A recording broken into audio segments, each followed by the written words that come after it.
आपके चंद्रधर सुदागर वैश्य, चंद्रधर सुदागर वैश्य शंकर की भक्ति में लीन था। मनसा को मालूम पड़ा कि ये मानेगा नहीं।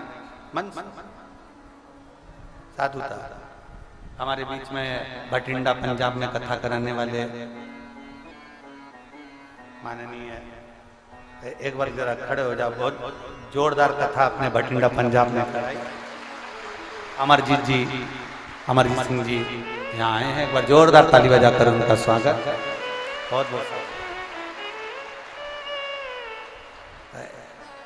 तारा बाबा की कुटिया में जो कथा हो रही है ना, ये गोविंद जी और अमरजीत सिंह जी, ये दोनों ने पकड़ लिया। ये कथा यहाँ हो गई बाबा जी।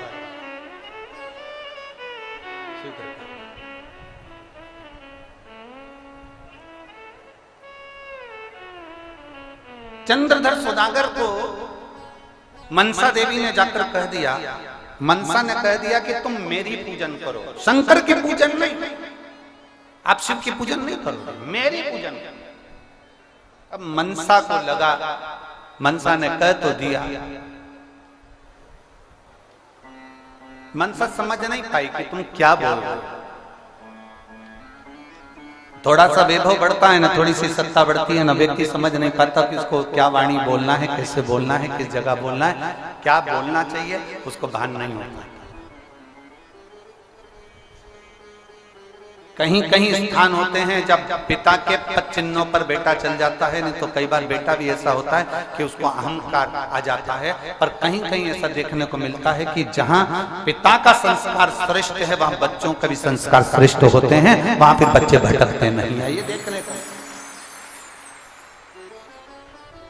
श्रेष्ठ शिव कथा कर, भगवान शंकर का संवाद कर, शिव महापुराण कर। मनसा ने कहा कि आप मेरी पूजन करो, चंद्रधर मानने को तैयार नहीं था, वो शंकर की पूजन छोड़ता नहीं था। मनसा को क्रोध आ गया, इसके घर में एक बेटे का जन्म हो गया। मनसा तो नाग की बहन थी, मनसा तो वासुकी की बहन थी, उसने विषधर को भेज दिया, एक सांप को भेजा, और जो चंद्रधर के घर में बेटा जन्मा उसको डस दिया, बेटा मर गया। दूसरे बेटे ने जन्म लिया, मनसा ने उसको, तीसरे ने जन्म लिया उसको। धीरे धीरे धीरे धीरे करते करते 6 बेटे चंद्रधर सुदागर के मर गए। 6 बेटे, 7वें नंबर का एक बेटा था, और वो बेटा जब पैदा हुआ तो चंद्रधर सुदागर ने पूर्व में गलती करी, वो इस बेटे के टाइम पर नहीं करी। अब वो समझना जरा मनसा देवी की कथा को, वो समझिए। जो पूर्व में गलती कर बैठे चंद्रधर सुदागर, उन्होंने अब गलती नहीं करी। और गलती क्या नहीं करी? 6 बेटे जन्मे चंद्रधर सुदागर ने, उन बेटों के जन्म के टाइम पर उनके कानों में शिव नाम दिया ही नहीं था। आप सबसे निवेदन है, आपके घर में छोटे से बच्चा जन्म ले, उसके कान में एक बार श्री शिवाय नमस्तुभ्यं बोला करो।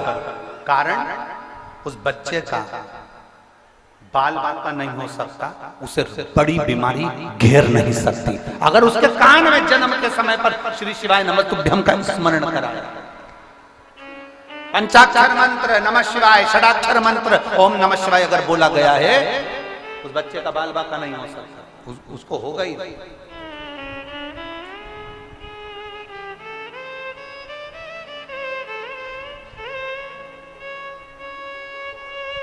हम पहले भी कहे हैं, आज फिर कहते हैं, जो बच्चे हाथ पैर से जन्म से, जिनका जन्म हुआ है बच्चों का, और वो हाथ पैर से अगर विकलांग हैं, जो बच्चे जन्म लेने के बाद शरीर से पूर्ण तरह से ठीक नहीं है, हमने पहले भी एक बार कहा है कि शिव जी का जो सरसों का फूल होता है, शंकर भगवान को सरसों का जो फूल होता है, बैठो, सरसों का जो फूल होता है, वो सरसों के 108 पुष्प देवाधिदेव महादेव को समर्पित कर, शंकर भगवान को वो पुष्प समर्पित कर। सरसों का फूल ना मिले तो बाबा का, देवाधिदेव महादेव का कभी योग लगे तो कभी कोई विद्वत जन से मिलकर भगवान शंकर का सुंदर सरसों के तेल से अभिषेक करो। शिव तत्व की प्राप्ति, ये एक उपाय YouTube पर आपको मिल जाएगा। एक लौंग, एक कमलगट्टा, एक काली मिर्च का जो उपाय था सरसों के तेल वाला, वो YouTube पर मिलेगा। प्रयास करना, उसके साथ में मेहनत करना।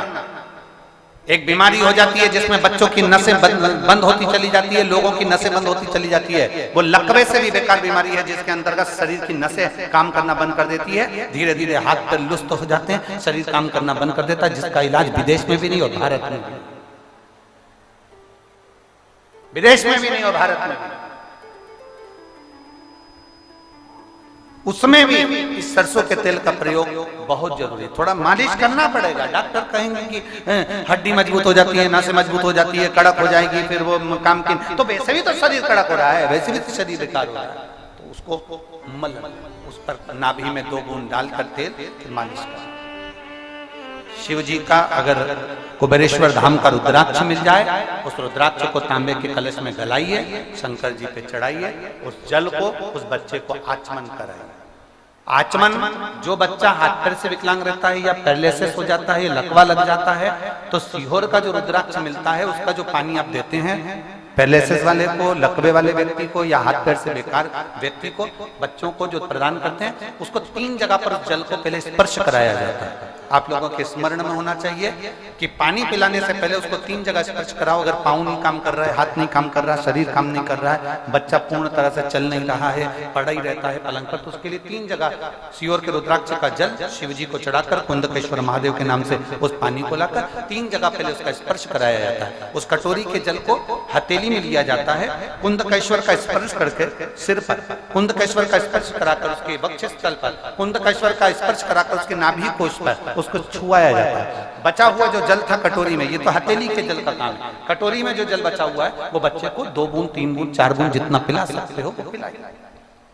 धीरे धीरे आपकी मेहनत लगन पक्की है और भगवान शंकर पर अगर भरोसा है तो इसी जगह पर फिर मिलकर हम बताएंगे कि शरीर काम करा रहा है। थोड़ी मेहनत आपको करना है, आपको हारना नहीं है, आपको डरना नहीं है। शिव आपके साथ है, शंकर आपके पिता हैं, और फिर कहेंगे शिव आपके पिता हैं और कुबेरेश्वर धाम आपका मायका है। घबराने की जरूरत नहीं, आप उसके भरोसे, शंकर के भरोसे, शिव ओघड़ी के भरोसे। महाराज चंद्रधर के बच्चे 6 चले गए, 7वां बच्चा था चंद्रधर का। चंद्रधर के 7वें बच्चे को कहीं फिर कोई सर्प आके डस ना ले, चंद्रधर ने उसके कानों में शिव मंत्र दे दिया। शिव मंत्र, ये प्रथा हमारी आज भी लिंगायत शिव संप्रदाय में, लिंगायत शिव संप्रदाय के अंतर्गत आज भी ये प्रथा है। जन्म लिए बच्चे को मां दूध नहीं पिलाती। लिंगायत संप्रदाय में गोपाल जी, जन्म लिए बच्चे को मां दूध नहीं पिलाती। हॉस्पिटल में बच्चा जन्म ले लिया, उसको मां दूध नहीं पिलाएगी जब तक उनका गुरु नहीं आएगा, मंत्र नहीं देगा। शिव मंत्र देता है तब मां दूध पिलाती है, जब तक दूध भी नहीं पिलाती। लिंगायत शिव संप्रदाय का नियम है।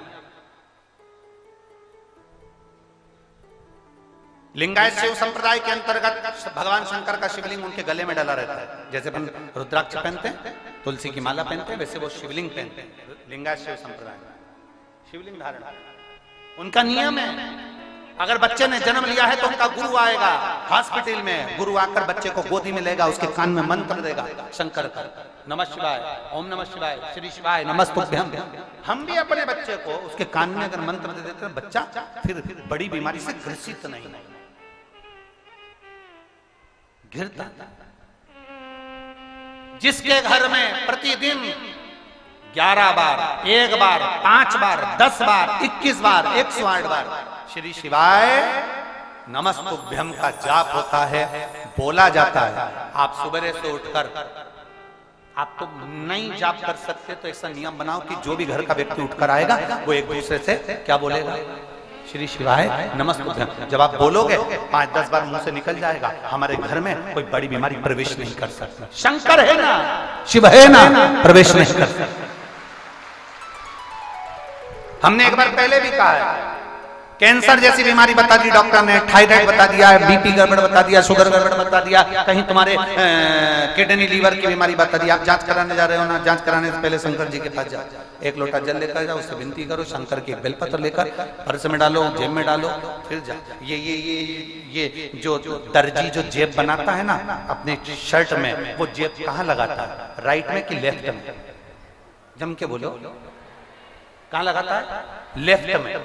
दर्जी कभी भी टी शर्ट में, शर्ट में जेब राइट में नहीं लगाता, वो लेफ्ट में लगाता है। लेफ्ट में क्यों लगाता है? क्योंकि लेफ्ट में जेब इसलिए लगाता है क्योंकि लेफ्ट में दिल होता है। आप जब बेलपत्र शंकर को चढ़ाते हो, उस बेलपत्र को उठाकर जब जेब में रखते हो तो शंकर आपके दिल के करीब होता है और शंकर उसको प्रतार कर देता है। राइट में जेब नहीं लगाता, लेफ्ट में लगाता, दिल के करीब रखता है। शिव